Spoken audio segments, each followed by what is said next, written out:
동시침 풍시 후계 속골. 동시침에서 12개의 특급혈에 속하는 풍시, 후계 속골은 효과가 현저하여 광범위하게 사용되는 동시 12특급혈에 속하는 혈들입니다.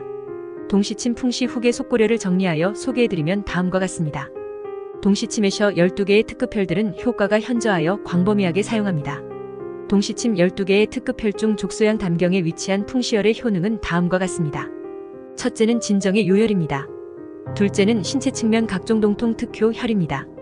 예를 들면 편두통, 견배통, 늑골통, 하지풍습, 좌골신경통 등등입니다.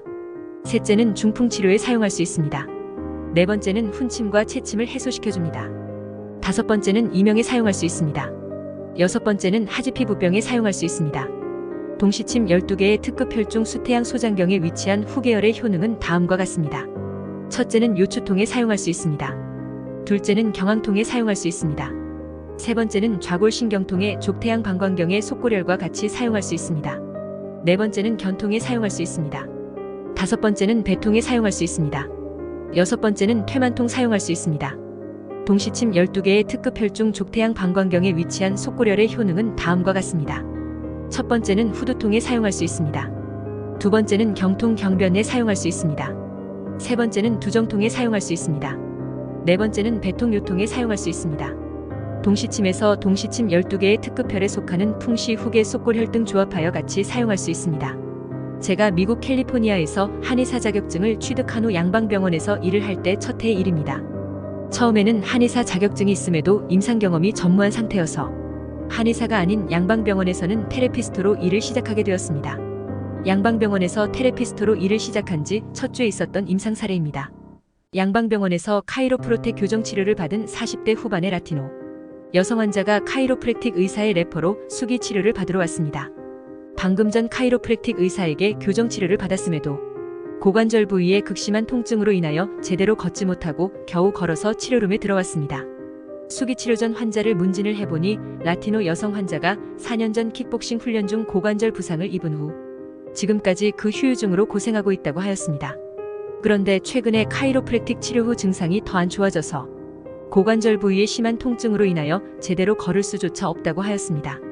저는 양방병원 카이로프랙틱 병원에서 한의사가 아닌 테라피스트로 일했기 때문에 환자들을 수기법을 이용한 지압치료만 하였습니다. 환자를 수기법을 이용한 지압치료를 하였지만 환자의 상태가 심해서 환자의 고관절 통증이 전혀 지압치료에도 전혀 차도가 없고 환자가 통증으로 무척 힘들어하고 있었습니다. 그 당시 저는 양방병원에서 환자들을 수기치와 지압으로 치료하고 있었지만 그래도 침과 침통을 항상 소지하고 있었습니다. 그리고 동시침에 대한 책을 구매하여 아침에 일찍 출근하여 매일 조금씩 책에서 동시침혈자리와 효능들을 공부하고 있었습니다. 정말 우연의 일치인지는 모르지만 그날 아침 일찍 와서 동시침 책에서 하지통에 사용하는 풍시혈과 후계혈 속골혈에 대해 공부하였습니다. 환자가 통증으로 고통하고 있는데 지압치료로는 효과가 없어서 어떻게 해야 할지 난감했습니다. 카이로프랙틱 의사가 레페를 해주었고 저를 찾아온 환자가 통증으로 고통스러워하고 있는데 도움을 줄 수 없어서 정말 괴로웠습니다. 무슨 방법을 써서라도 통증으로 고통하는 환자를 도와주고 싶었습니다. 그리고 오늘 아침 동시침 책에서 보았던 하지 치료혈들이 마침 머릿속에 떠올랐습니다. 그래서 환자에게 통증이 너무 심하여 지압으로 효과가 없으니 침을 한번 사용해보면 어떻겠느냐고 물어보았습니다. 40대 후반의 라티노 여성 환자였는데 아주 무난한 성격의 여성이고 마음씨도 고와서인지 침에 대해 전혀 알지도 못하면서 본인도 심한 통증 때문에 통증에 도움이 될까 싶어서였는지 쉽게 허락을 하였습니다. 그래서 개인적으로 소지하고 있던 침을 사용하여 아침에 동시침을 공부하는 중에 책에서 보았던 내용을 기억하면서 책에 있는 대로 대측의 족소양 담경의 풍시혈을 장침으로 뼈에 닿을 때까지 자침하고 그 다음에는 수태양 소장경의 후계혈을 자침하였습니다. 그리고 동시침 침의 내용대로 한측의 족태양 방광경의 속골혈을 자침하였습니다. 한측의 족태양 방광경의 속골혈을 자침하자 환자가 갑자기 큰 소리로 비명을 지르기 시작하였습니다. 임상 첫해 임상 경험이 전무한 저로서는 순간적으로 무엇인가 크게 잘못되었다고 생각했습니다. 환자가 갑자기 큰 소리로 비명을 지르니 정신이 멍하고 가슴이 쿵쿵거리며 뭔가 잘못되었다는 생각에 몹시 놀라고 무척 걱정이 되었습니다. 얼마나 놀랐는지 정말로 놀라서 뒤로 넘어질 뻔하였습니다. 뭔가 크게 잘못되었다고 생각이 되어 너무 놀라서 정신이 하나도 없고 몸이 부들부들 떨렸다. 아무것도 하지 못하고 그대로 서서 불안에 떨고 있는데 갑자기 환자가 하는 말이 고관절의 극심한 통증이 갑자기 소실되었다고 하였습니다. 그래서 제 자신도 어리둥절한 상태에서 다행히 환자가 잘못되지는 않아서 너무나 다행이다고 밖에는 생각하지 못하였습니다. 환자보다도 제가 더 놀라서 환자 상태를 생각할 수도 없었습니다. 그 다음날 양방병원에 출근하여 런치룸에서 집에서 가져온 점심을 먹고 있었습니다. 그런데 카이로프랙틱 의사가 갑자기 런치룸으로 찾아와서 어제 그 환자에게 무슨 일이 있었느냐고 물어보았습니다. 순간적으로 무언가 크게 잘못되었다고 생각했습니다. 그래서 불안해하면서 뭔가 잘못되었다고 생각되어 환자의 상태에 대하여 카이로프랙틱 의사에게 설명해 주었습니다. 어제 그 환자를 지압으로 치료하였는데 환자가 통증이 너무 심하여 지압 치료가 전혀 효과가 없었다고 말했습니다. 그래서 할 수 없이 환자에게 허락을 받고 침으로 환자를 치료하였다고 카이로프랙틱 의사에게 말씀드렸습니다. 저는 한의사 면허증이 있었지만 양방병원에서는 한의사가 아닌 테라피스트였기 때문에 양방병원의 카이로프랙틱 의사의 허락 없이 침치료를 하였던 것입니다. 또한 환자가 침치료로 인하여 비명을 지를 정도로 아파하였습니다.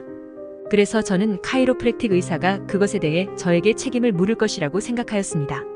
제 이야기를 들은 카이로프랙틱 의사가 전혀 예상하지 못한 전혀 뜻밖의 말을 했습니다.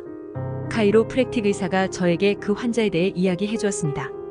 그 환자가 어제 침치료로 극심한 고관절통이 호전되어 너무 기뻐서 카이로프랙틱 환자에게 그 사실을 이야기해 주었던 것 같았습니다. 카이로프랙틱 의사가 웃는 얼굴로 저에게 어제 환자가 오늘 다시 와서 본인이 환자의 상태를 알아보니 제가 어제 치료했던 환자의 상태가 무척 좋아졌다고 이야기해 주었습니다. 그리고 카이로프랙틱 의사가 저에게 한의사 자격증이 있냐고 확인차로 물어보았습니다. 그래서 제가 한의사 자격증을 가지고 있다고 대답하였습니다. 제가 카이로프랙틱 의사의 한의사 자격증을 가지고 있다고 대답하자 제가 면허증이 있다는 것을 확인한 카이로프랙틱 의사가 저에게 뜻밖의 말을 하였습니다. 뜻밖에도 내가 한의사 자격증을 가지고 있으니 오늘부터 이곳 양방병원에서 환자에게 침치료를 해도 된다고 제게 말했습니다. 환자가 증세가 너무 좋아져서 카이로프랙틱 의사에게 저에게 침치료를 더 받고 싶다고 부탁을 해서인 것 같았습니다. 그래서 그날 이후 계속하여 그 환자의 고관절통을 침으로 치료 후 증세가 완전히 좋아졌습니다. 그래서 침치료를 신뢰한 환자가 아메리칸 항공사에서 정비사로 일하는 남편을 치료해 주기를 원하여 그 환자의 남편도 함께 치료를 하였습니다. 또한 그 남편의 치료 효과도 무척 좋아져서 같이 일하는 동료를 소개해 주었습니다. 그 이야기는 나중에 따로 말씀드리기로 하겠습니다. 동시침에 12개의 특급혈들인 풍시혈, 후계혈, 그리고 속고려를 이용한 고관절 통증 침구 치료의 놀라운 치료 효과 덕분에 2009년 양방병원에서 한의사가 아닌 테라피스트로 일하던 저는 그날 이후로는 단지 테라피스트만이 아니고 테라피스트 겸 한의사로 수기법과 지압뿐만 아니라 침으로도 환자를 치료할 수 있게 되었습니다. 포기하지 않는 자가 진정한 승리자입니다.